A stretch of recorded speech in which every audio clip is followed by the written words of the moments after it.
E aí, tudo certo? Se prepare porque hoje a gente vai desvendar os segredos de um objeto que parece super familiar, mas que na verdade está cheio de surpresas, o Mapa Mundi.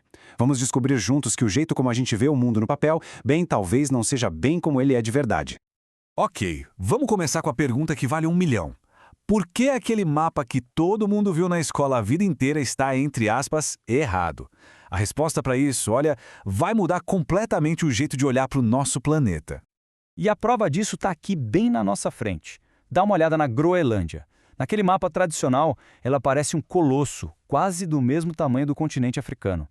Só que a realidade é outra e é chocante. A África é 14 vezes maior. Isso mesmo, 14. E isso não é um erro de cálculo, não. É uma escolha, uma decisão de design que tem um porquê muito específico.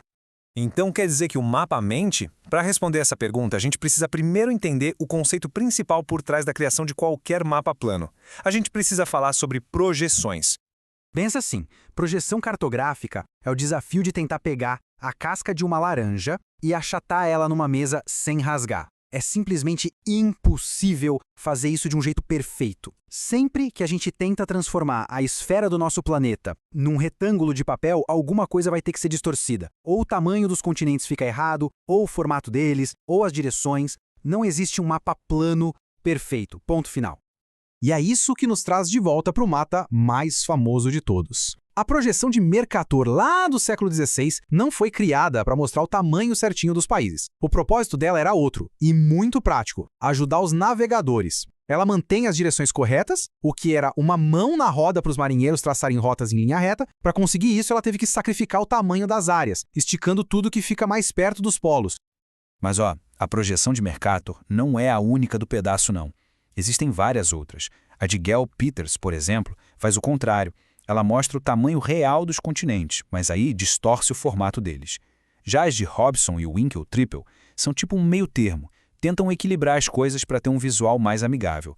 A grande sacada é essa: não existe um mapa certo, mas sim um mapa certo para cada objetivo. E essa ideia de ter o mapa certo para a missão certa vai muito além. Assim como tem diferentes projeções, existem diferentes tipos de mapas para todo tipo de tarefa. A cartografia é, na verdade, uma verdadeira caixa de ferramentas. Pensa em cada item dessa lista como uma ferramenta diferente. Se a gente quer estudar rios e montanhas, usa o mapa físico.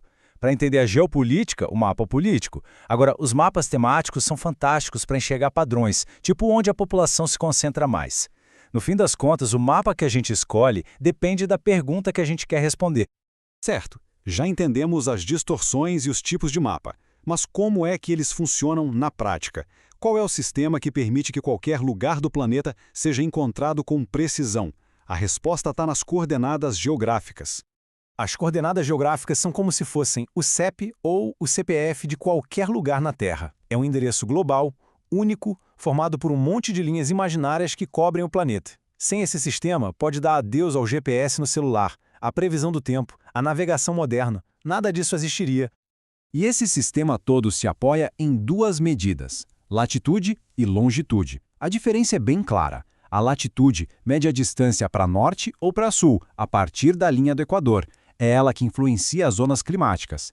Já a longitude mede a distância para leste ou para oeste, partindo do meridiano de Greenwich, lá na Inglaterra. E é ela que define os nossos fusos horários.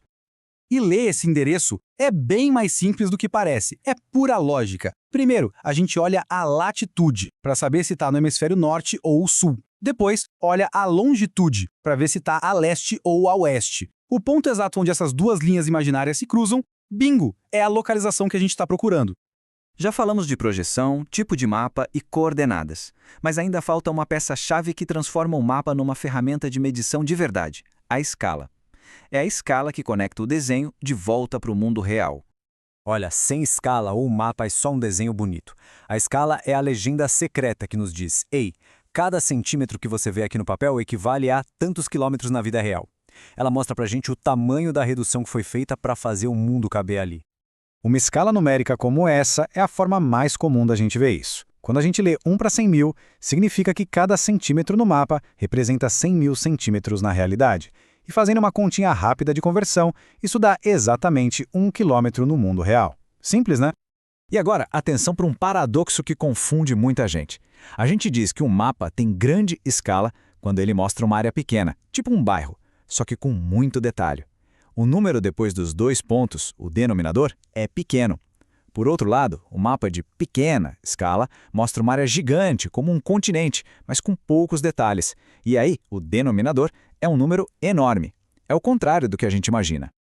E assim a gente chega ao fim da nossa jornada. Se a gente juntar tudo isso que vimos, projeção, tipo de mapa, coordenadas e escala, a gente passa a ter as ferramentas não só para ler um mapa, mas para interpretar ele com um olhar crítico, um olhar mais inteligente.